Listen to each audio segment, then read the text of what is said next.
Hey AfterBuzzers, welcome to the first after show for Netflix's The Kominsky Method. We are so excited to break it down for you, introduce all of the characters, and also we've got a special segment talking about bizarre funerals. You won't want to miss it, so stick around. You're tuned in to AfterBuzz TV, the ESPN of TV talk. Now, let the buzz begin. Living life after love. Gosh, gotta love Cher. Love her so much. This song will never get old to me. Never. Such a classic. Such a classic. Well, welcome everybody. I am so excited to be breaking down the Kominsky Method, especially with you lovely ladies. I am joined by some amazing co-hosts here. Yasmine Tanres, what's going on? I am excited to be breaking this down, finally. I know, it's been finally. around for a couple of months. It has. Yeah, but it's, we got to talk about it. We do. And then, of course, the beautiful Mina Wahab. What's going on, lady? Oh, I'm excited to talk about death. Yeah, let's do it. You're a lady in red today. If you're listening, she's wearing all red, jacket and turtleneck. It looks great. But, and I'm Ally Nasta, guys, and we will be your panel talking about the Kominsky Method. The way it's going to work is we will be breaking down 2 episodes per after show. And just breaking it down by topic and getting into all the nitty gritty. And I'm so excited. But first, to jump things off, I wanted to ask you guys, obviously, because this is a Netflix show and it's bingeable and there's so many new shows on Netflix, I feel like it's so hard to kind of shuffle through all the mix of all the original shows they have now. How did you guys find the Kominsky Method? I didn't fully know about it until the Golden Globes nominations, and then I was like, oh, okay, this is interesting, let me look into this, and I went on Netflix and I saw that it was a 99% match for me. You're like, so I was all like, right. oh, okay, cool, I love comedy, let's check this out. Amazing. What about you, Yasmin? Likewise. I mean, I had heard about it a couple of months ago when it came out, and then I was like, this could be interesting, because I had taken some acting classes with Stanislavski technique, and, seeing Michael Douglas as well portraying this, or leading this, I thought, this could be good, but I wasn't quite sure, and then obviously with the Golden Globes traction, I thought, okay, this has got to be good. I have to say I'm a little bit of a dork on this end, as I've known about it for a while because I'm a huge fan of Emily Osment, and I was a huge fan of Young and Hungry, so when that got canceled, I was like, oh, this is sad. I loved that entire cast, and I was just like, okay, what's going to be next for them? I got to figure out what's next, and then I follow Emily Osment on Instagram, and she had been posting a lot about being on set, wondering if it's going to get picked up or where or whatever, and so I kind of have known about it, and so finally, randomly, I saw it on Netflix, and I was like, wait, it's here, it's happening. So that's kind of how I found out about it. I kept thinking, like, when I was watching that, I was like, oh my god, is that the girl from Hannah Montana? And I was like, oh my god, it is. It's Emily Osment. Yeah. And her acting was good. Like, I thought it was, like, funny. Oh, yeah, totally funny. And it's so interesting to me, too, because obviously I'm a fan of her and other projects where it's completely and vastly different. So it was fun to see her in a different light, but I am super stoked, and I'm loving the show overall. And I want to know your overall thoughts so far of what you've seen so far. I like it. I think, okay, so this might be like a controversial opinion. I think if I watched it without it being nominated for a Golden Globe, I would have liked it a little bit more than I do, just because I would be like, wow, this is so funny. But because it was nominated and because it did win a Golden Globe, I was expecting some, like, crazy, like, Oscar-worthy performances, and you're a like, little bit more critical. Yeah, I'm more critical now, so I have like a different lens with which I'm viewing the entire series. Interesting. And I liked it. I thought it was well written and funny in a very dark way. And the types of jokes they had, they weren't like, I wasn't like cracking up, but I was like, oh, this is really smart writing. I like it. But it wasn't anything where I was like blown away or like knocked off my feet. I just enjoyed it. I thought it was good. Yeah, going down to, because we're breaking down the first 2 episodes, I agree with you, Mina. Like, I am looking at it from a more critical standpoint, and then maybe I'm also saying, like, I'm thinking, oh, this is actually really funny, when I'm not sure if I would have done had it not won something. I'm not sure, because it's interesting that they are 30 minutes as well, which is pretty short, and that kind of surprised me as well to see Michael Douglas doing something like this. So far I will say it's funny.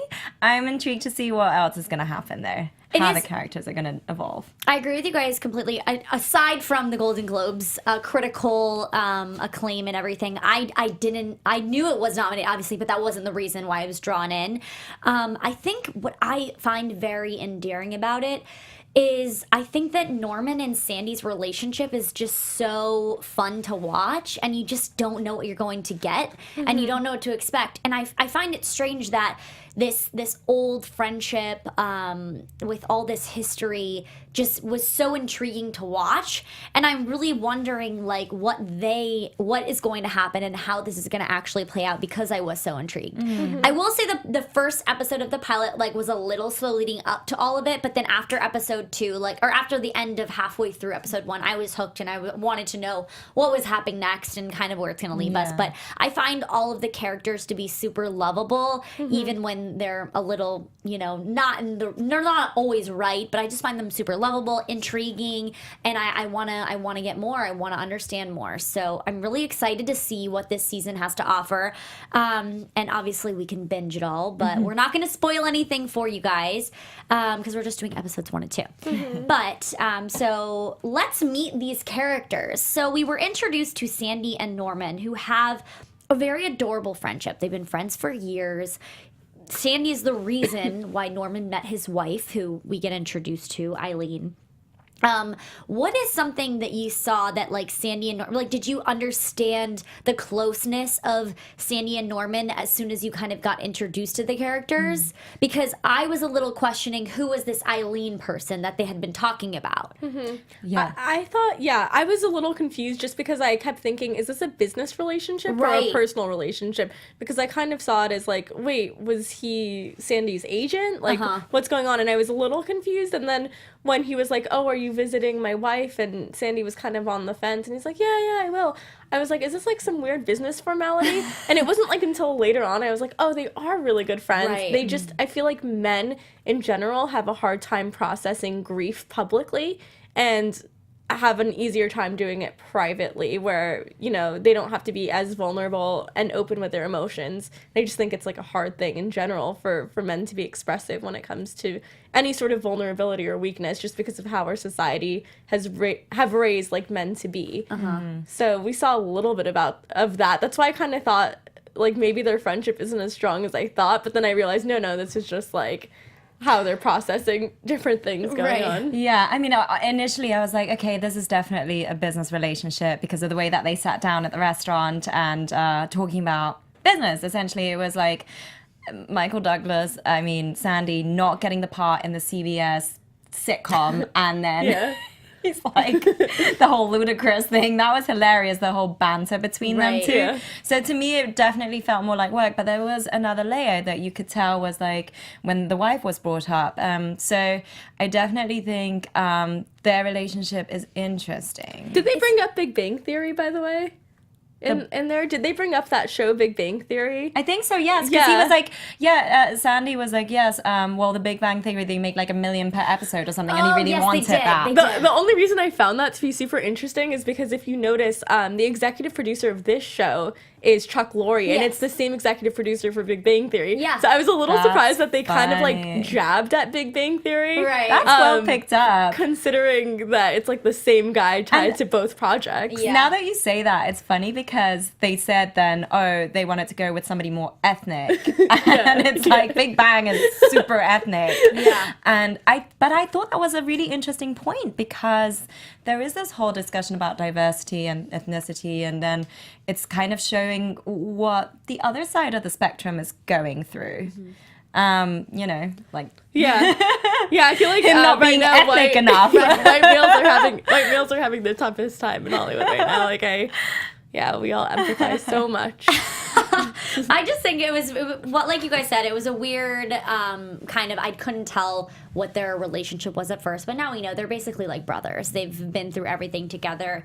But what I was more intrigued with, and I understand how close they are, and it's your best friend's wife, but I felt like there was something more to Eileen and Sandy's relationship than what met the eye, and I couldn't understand what it was. Like a romantic undertone? Yes. Okay. But I didn't want to think that because it's like I almost felt personally that he had never been happy with any of the women that had been in his life because he was always chasing after an Eileen and an Eileen of who he could fill that void with, and he never found that because, like he had mentioned, he had fallen in love, or he not fallen up, but they went on a date. He went in for the kiss, and she was like, no, and then Norman was introduced, and then the rest is history.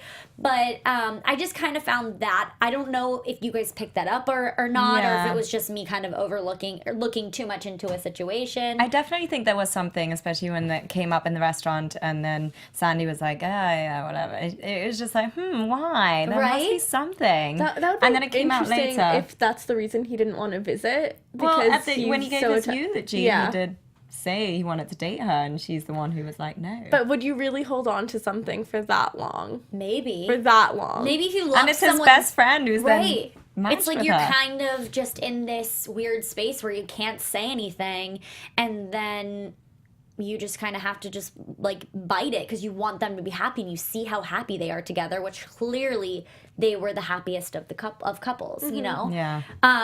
Well, we're going to circle back around to Sandy and Norman because I want to talk about just their friendship even more and then their way that they've parented, which leads us to Mindy, who is Sandy Kominsky's daughter. We were introduced to her like she works for him.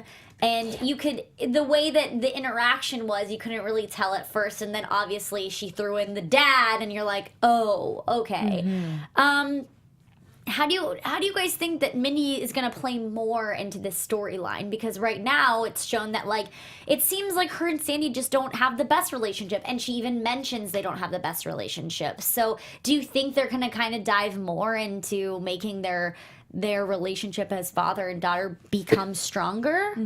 I mean, he's definitely thankful for her because I think he brought her up in the restaurant as well in front of Norman, being like, I'm very grateful that she's there at the theater. I thought that she was taking class. But then, as you mentioned, when we like learned that she's actually cleaning the theater, I was like, what? So she's actually working for him at the same time as actually supposed to be attending the classes. Yeah. But she does mention at some point, I think this is in episode 2, when they're sitting in the car, or that they're having the best relationship right now, which is interesting to me. Like the 'cause you don't older they've gotten closer. Yeah. Yeah. But I didn't really see that. I see him saying that because I think he's like, because she's really supporting him and so, you know, she's helping him and everything. But I don't see her feeling that so much. Right. It's definitely we're gonna have to delve more into what's really behind what's going on here. And like you mentioned, they definitely have a huge love for each other, but because of their obviously father and daughter, but there is something else behind there that I think she might even be maybe resentful or been holding back her own passions just to help out her dad because she was too worried he couldn't do it on her own, that kind of thing. Which I mean, they did mention briefly that there was something that went wrong with the mom and Sandy, kind of like she chased him out or like She nearly drove him over at Galson's. Yeah. Something like that. And I was like, oh, okay. So, like, she's probably witnessed a lot of, like, crazy behavior from her parents growing up. I guess as well, going back to referring to Lisa catching him out on the fact that he has slept with his students. So I wonder if there was something back in the day that during his marriage he was like doing that. And Mindy did mention as well, my dad wasn't around often. So, you know, maybe because of acting projects, but also because of maybe, you know, going around. And she says in front of Lisa, well, it's payback now. So she tells her the brief story about why that he did get run over at Gelson's nearly by his ex-wife. Yeah. So interesting. I think that's what's great about this show too, is that you're seeing all these characters and you can tell from this jump that there's so much more and so much more backstory, and that's what keeps you watching because you want to know more and you want to know what's kind of going to be open behind like door number 3, you know what I mean? But moving on to some of the students, we get introduced to Lane and Teresa, who are two of the major students that kind of stand out. Besides the Pantene guy. Yeah, besides that. I love the Pantene guy. And Yeah. his Bitcoin. He's in the show Atypical too, and he does a great job on that show. Yeah, he was throwing in some good one-liners. Like, Yes, definitely. yeah. Those That were the had ones this that cracked impact. me up. Yeah. Those were the ones that I was like, okay, this is funny. Like when he's like, what should I do before the audition? And Sandy's like, just wash your hair. He's like, brilliant.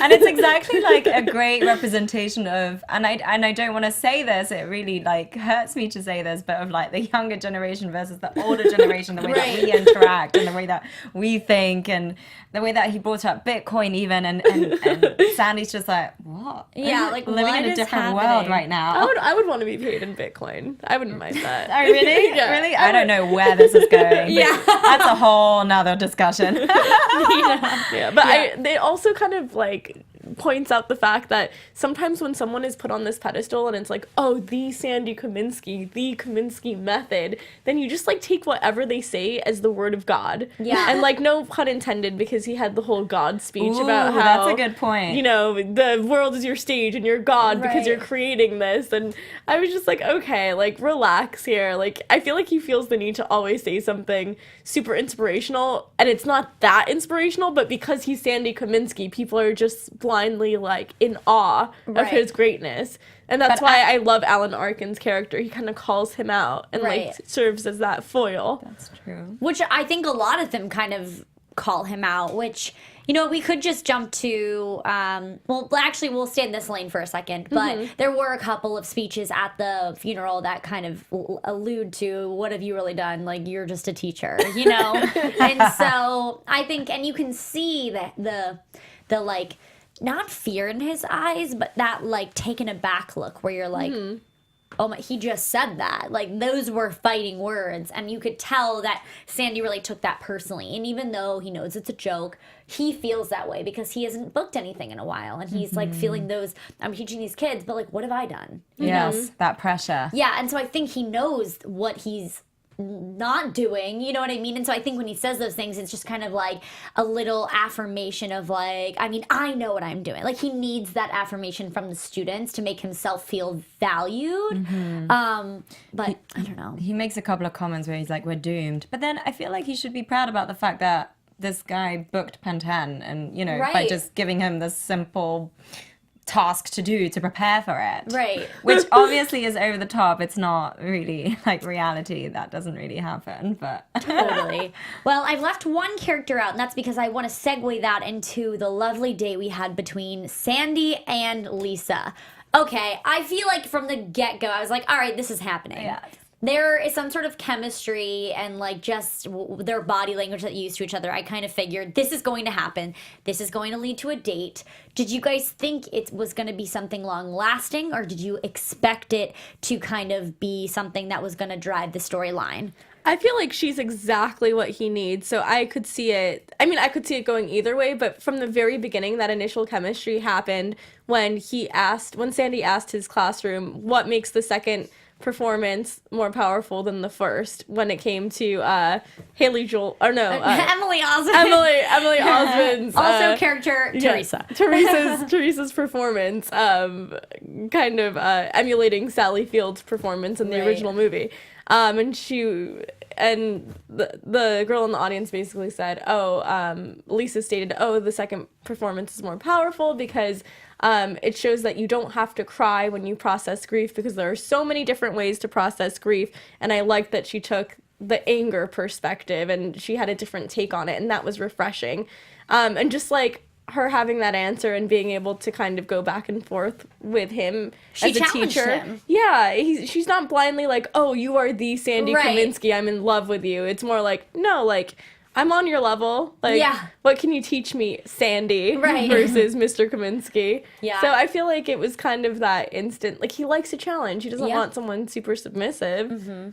Yeah. I mean, I guess with his younger students, he's always had someone more submissive. So this Yeah. is like, I felt like that instant moment when he recognized her, like when he saw her and was like, well, who are you? You could see, okay, sparks are flying. Something's going Right. to happen here for sure. Like, she's definitely more on his level and more understanding.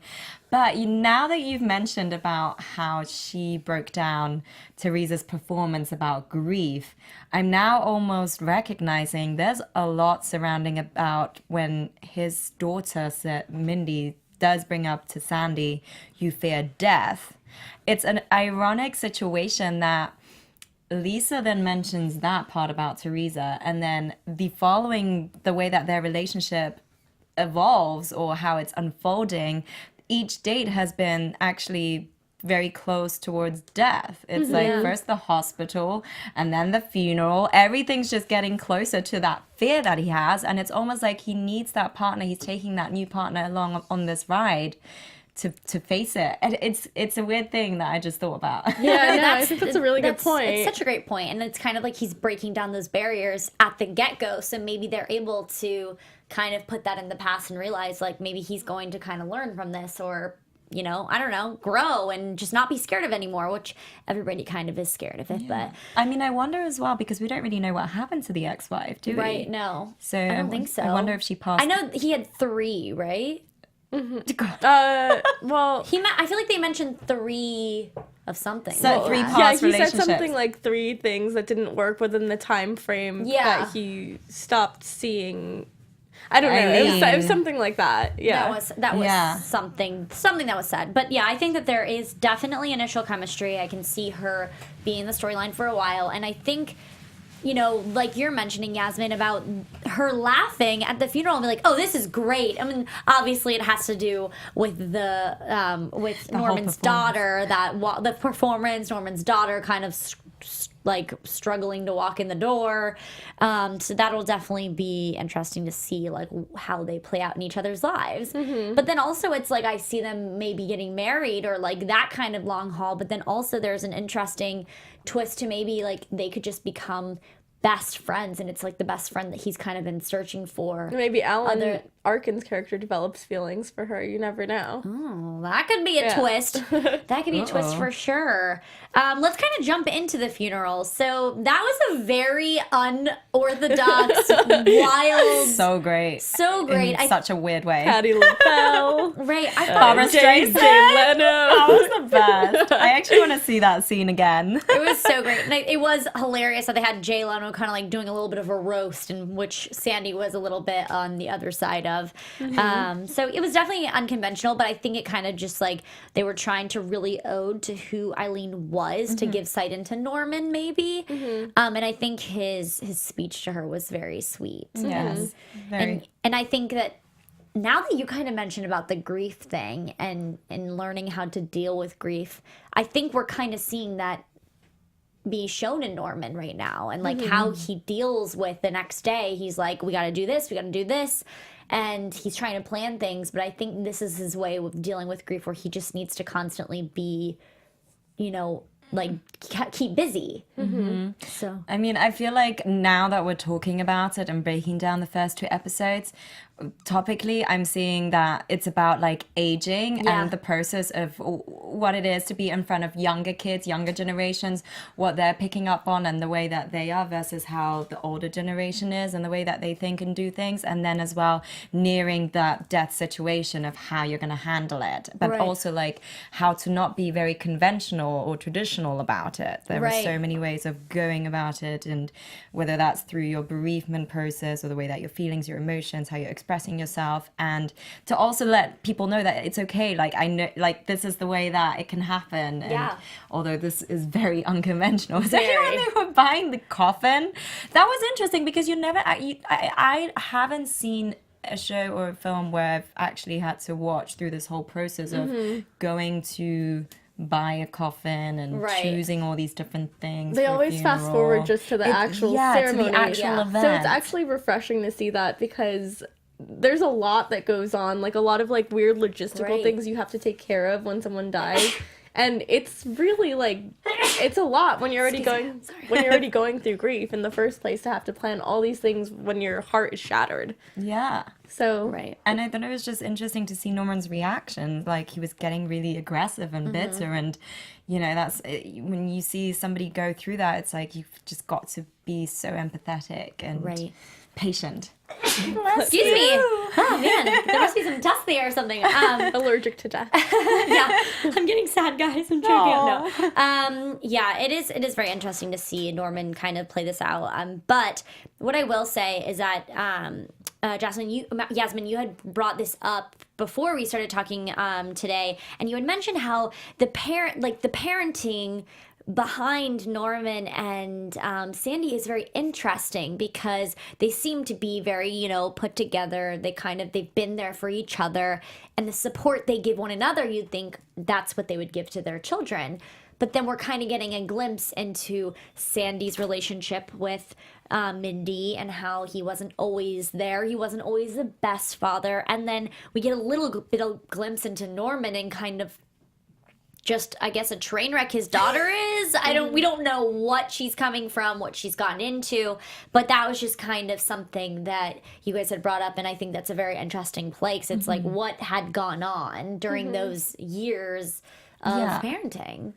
I mean, I truly question that as well, just because the two men that seem to be very close.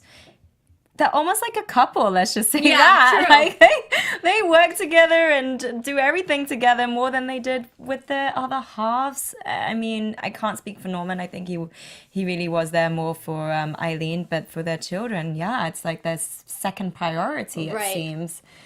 So hopefully, I feel like this is another premise of then seeing two men losing not being with their other halves. One is maybe accumulating that relationship, but then the relationship with their daughters, how two men are going to deal with that. Yeah. So we'll see how the rest of the season plays out and how much they infiltrate the daughters. And I think Mindy obviously is going to be a big part, but she's so sweet. Yeah, she is. She's like the sweetest. So it'll be interested to see how Norman's daughter's kind of brought into the picture, which I have a feeling she's probably going to be there to be supportive she's going to be there for quote unquote, I'm using air quotes, support. Yeah. But like not necessarily be support, just kind of staying on the couch kind of thing. Right. I feel like she's going to create chaos. Oh, definitely. I have a weird feeling that it's going to be like she's doing it, like, I don't want to say intentionally, but it's this subconscious urge to, like, for payback. Like, she doesn't, like, want to do something with vitriol or hatred, but it just will come out. Oh, really? That Okay, way. I almost feel like it's going to be something weird like just that. because she stumbled in like some crazy mania from, as you said, Ally, God knows where she's been or what she's done.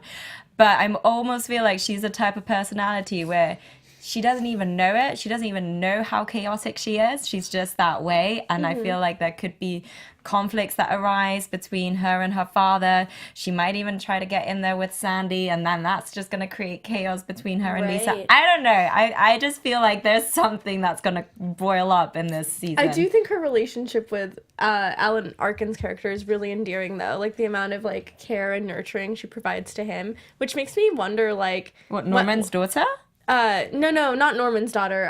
Mindy. Mindy. Okay, I was just talking about Norman's daughter. Yeah. Just, Oh, yeah. Okay. Oh, sorry. Yeah. Okay. I forgot to say I used the same pronoun, but for a different person. But for Mindy, I just feel like it's just interesting to see how her relationship with Norman is so close, given that she doesn't have a close relationship with her father. So I wonder how that even was cultivated, and if her mom was friends with the wife of Norman. Right. So that's something that, like, I was wondering. And also, I don't know if you guys teared up at all, but I did tear up a little bit, like, listening to that eulogy from I got really in my feels. That was a very touching. It was so sweet. That was a good enough. performance. I thought that was, like, really authentic. It was. So yeah, I love it. He's just killing it with the acting. Yeah.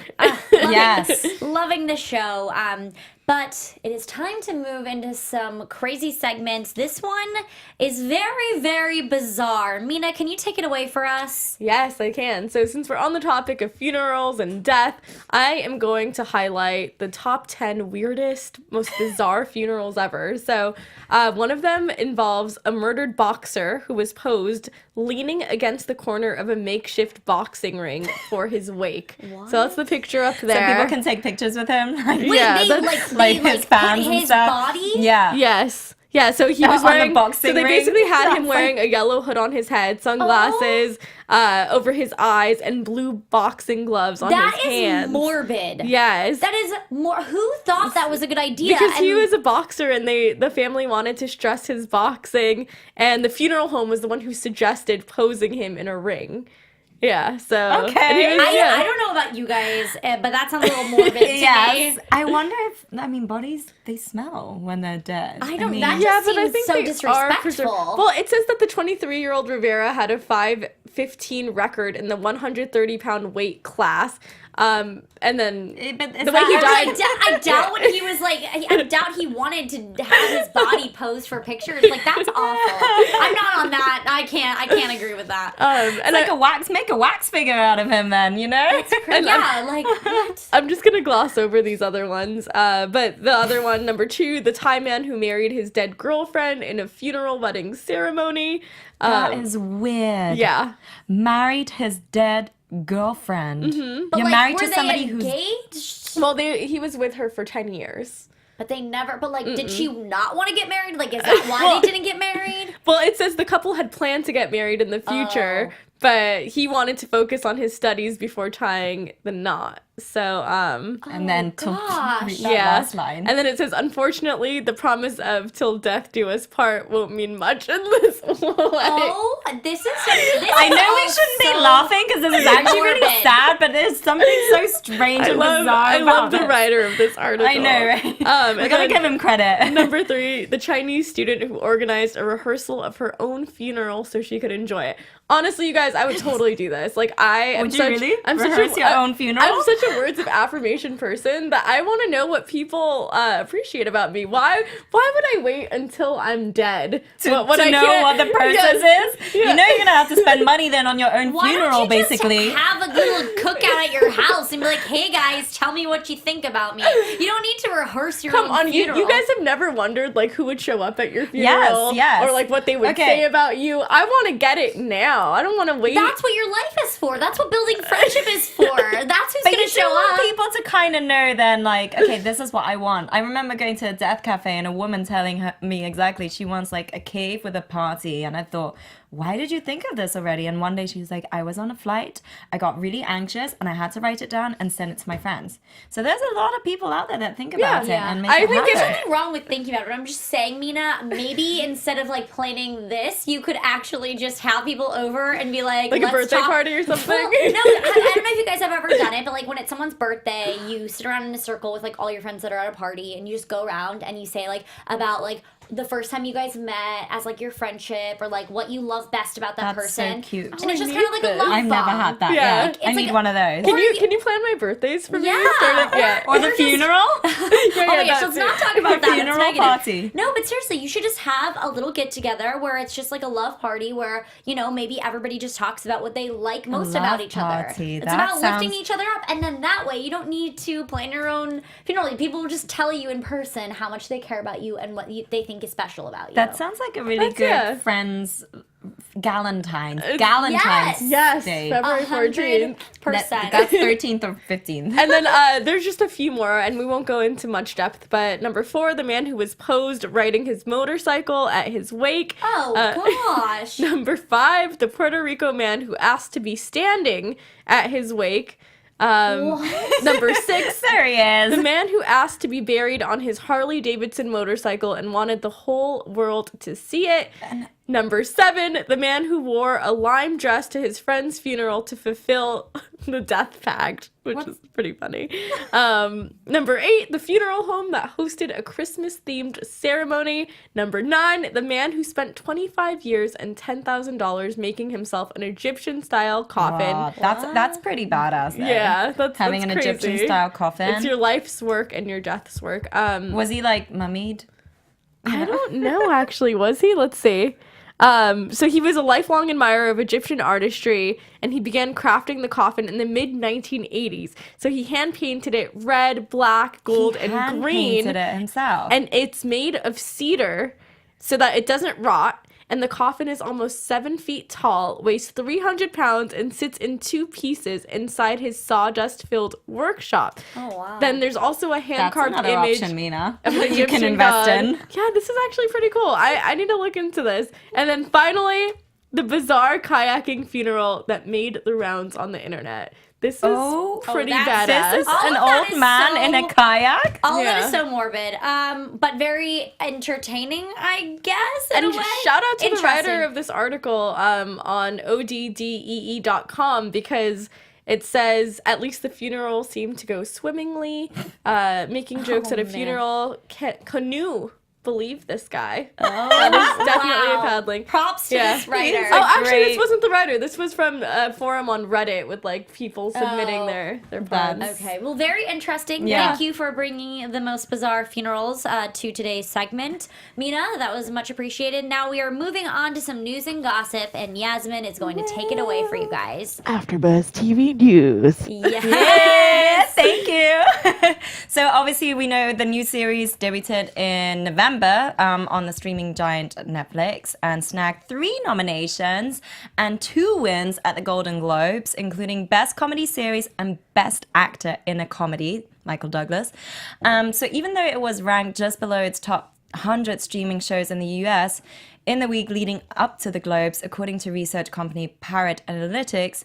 But those who have seen it seem to like it, as besides its Globes wins, it has an 80% Rotten Tomatoes critic score and a 94% audience score from over 100 user ratings on Rotten Tomatoes.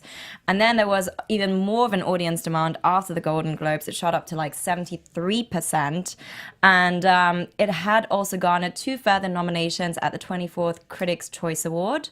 And so now there are reports between Netflix and Warner Bros.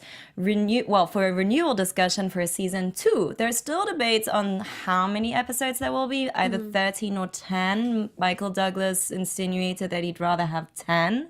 So at this point, from you fans, we want to know what you think, if there should be a season 2, how many episodes. Chime in, leave a comment, or tweet at us. You know, it'd be interesting to know what you think of the show so far as well and what we spoke about today. Please do. Thank you so much, Yasmin. And congrats to the cast of the Kominsky Method for the wins. I mean, Golden Globes, that's amazing. And we can say that we truly believe they deserve it. What a great show. Loving it so far. Before we get into the closing, let's do some predictions really quick of what we think is going to happen. And now, your in episodes AfterBuzz 3 and 4. TV predictions. Yeah, I'm not positive, but what I'm gathering from this, I feel like it's going to be character driven moving forward. So right now, the thing that's propelled the plot a little bit is the fact that there was this death. But now I'm kind of like, are they going to have another incident, or is it just going to be the lives of, you know, or like the dynamic between the friendship of Sandy and Alan Arkin's character, Norman. So I just think it's going to be a character driven series for the rest of the season, which means that we're gonna get to find out like more about their personalities and how they cope in Totally. different situations. Yeah, I think, because I kind of touched upon what I think is going to happen now that Norman's daughter has fallen into the plot. I think there's going to be chaos. We're going to see how their friendship is going to evolve. I don't know if the death of Eileen is going to bring them closer or is going It's going to drive them apart. Interesting. Yes, because I feel like there has to be something that's just going to be shocking for a season 2 as well. I really wonder what's going to happen in the end. Yeah. And as for Mindy, I think, she's going to grow very close to Lisa, almost as if Lisa's going to be her mother figure. I love that. Yeah. I love that. I'm just going to do one small prediction, which I think that just kind of bouncing off of what you just said, Yasmin, with Lisa kind of being Mindy's mother figure, I think it might actually open up to even Mindy introducing her son, or not Mindy, sorry, Lisa introducing her son to Mindy, and maybe opening him up to the idea of having a family, and like, because he's very closed off right now. Or even better yet, Sandy might kind of get a second chance at parenting and be able to really bond with, I think his name was Matt, to kind of figure out where this is going to go. So I don't know, that could be really interesting. I definitely think that this whole love story between Sandy and Lisa is going to go somewhere very strong, and I'm excited to see that. But just so you guys know too, we do realize this is a very bingeable show, but we're choosing to do it 2 episodes at a time so we don't spoil it, and also so it's kind of more fun to see what's going to happen at the end. We thank you guys so much for watching and listening wherever you are listening or watching this. We appreciate it. Please make sure to give us 5 stars and a thumbs up. Yasmin, where can they find you on social media? All platforms at Yasmine Tanres. Mina? Hey everyone, you can follow me on Instagram or Twitter at Mina Makes Magic, or just go to my website, minamakesmagic.com. And hey guys, Ally Nasta here. Find me on social media at Ally Girl, and of course, follow AfterBuzz TV on all social media platforms. We will see you next week for episodes 3 and 4. Bye! Bye! Founder Keven Undergaro, Phil Svitek, and me, Maria Menounos, would like to thank you for tuning in to AfterBuzz TV. Remember, we're not just the first, we're the biggest in the world, and we're the only destination for all your favorite TV shows. Whatever you crave, we've got it. So go to AfterBuzzTV.com and check out our lineup. Buzz you later. The views expressed herein are those of the hosts only and do not necessarily reflect the views of AfterBuzz TV or its owners or principals.